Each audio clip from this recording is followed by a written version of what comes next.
अस्सलाम मेहरान टीवी में भली कार मां हाँ मुबशिर सोलंगी सबका पहिरीं हिकु नज़र हेडलाइन ते। अमरीकी सदर ईरान सां डील में अहम मामला तय थियण जी दावा करे छॾी।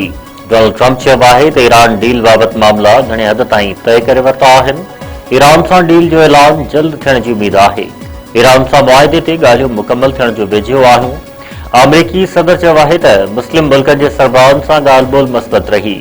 फील्ड मार्शल आसिम मुनीर सां ॻाल्हि ॿोल बहितर रही आहे। सऊदी जे वली अहद मोहम्मद बिन सलमान इमाराती सदर मोहम्मद बिन सैद सां ॻाल्हि ॿोल कई। अमीर कतर ऐं वज़ीर आज़म मोहम्मद बिन अब्दुल रहमान सां बि ॻाल्हायो आहे। तुर्किया जे सदर ऐं मिस्र जे सदर सां बि ॻाल्हि ॿोल थी आहे। अमरीका ईरान मुआहिदे जे वेझो पहुची विया। अॼु ऐलान थियण जो इम्कान। अमरीकी मीडिया मूजिब मुआहिदे तहत हुरमस वारो लंघ खोलियो वेंदो ऐं ईरान टूल टैक्स न वठंदो। ईरान हुरमस में विछायल पंहिंजूं माइन्स हटाईंदो। जवाब में अमरीका ईरान जी नाकाबंदी ख़त्म कंदो। अमरीकी मीडिया जो चवणु आहे त मुआहिदे मूजिब ईरान खे तेल विकिरो करण जी इजाज़त हूंदी। उहो सभु कुझु डील जे 60 ॾींहनि में थींदो। ईरान एटमी हथियार न ठाहिण जो वाइदो कंदो ऐं यूरेनियम जे ख़ात्मे ते ॻाल्हियूं थींदियूं। Field marshal Syed Asim Munir Iran जो इंतहाई अहम दौरो मुकमल करे वापसि पाकिस्तान पहुची वियो। ISPR जो चवणु आहे त field marshal Syed Asim Munir Iran जो मुख़्तसिर पर इंतहाई अहम ऐं नतीजा ॾींदड़ दौरो मुकमल करे वरितो आहे। फील्ड मार्शल जूं दौरे दौरान ईरानी क़यादत सां मस्बत ऐं तअमीरी माहौल में ॻाल्हियूं थियूं।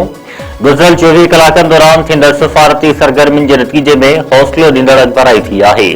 ISPR मूजिब दौरो ख़िते में जारी छिकताण जे पस मंज़र में पाकिस्तान जे चाकड़ी वारियुनि कोशिशुनि जो हिसो हो, जंहिंजो मक़सदु छिकताण में घटिताई आणणु ऐं तअमीरी सफ़ारती अॻुवाराई खे वधाइणु आहे। अमरीकी परदेस वज़ीर मार्को रूबियो चयो आहे त ईरान सां ॻाल्हियुनि में कुझु अॻुवाराई थी आहे। थी सघे थो अॼु या सुभाणे ईंदड़ थोरनि ॾींहंनि अंदरि ऐलान करण लाइ असां वटि कुझु मौजूदु हुजे। भारतीय दौरे दौरान नईं दिल्ली में मीडिया सां ॻाल्हि ॿोल कंदे मार्को रूबियो चयो त हू ईरान जंग जे हवाले सां सुठी ख़बर लाइ पुरुमीद आहे। उमीद आहे त थी सघे थो ईरान जंग जे ख़ात्मे लाइ मुआहिदो क़बूल करे छॾे। वज़ीर आज़म शहबाज शरीफ़ अॼु हांगझो में बिज़नेस कॉन्फ्रेंस में शिरकत कंदो। ॿिन्ही मुल्कनि विच में तावन ऐं सीड़पकारी जे याददाश्तनामनि ते सहियूं कयूं वेंदियूं। वज़ीर आज़म मशहूर चीनी कंपनियुनि जे सरबराहनि सां पिणु मुलाक़ातूं कंदो। शहबाज शरीफ़ वॾी चीनी होल्डिंग कंपनी जे हेडक्वार्टर्स जो दौरो कंदो, जिथे चीनी कंपनी ऐं पाकिस्तान विच में मुआहिदो थींदो। वरी वज़ीर सैयद मुराद अली शाह BRT मंसूबे ते कमु तेज़ करण जी हिदायत करे छॾी। वरी वज़ीर पारां BRT जो दौरो तामीराती मंसूबनि जो जाइज़ो, अॻुवाराई बाबति ब्रीफिंग।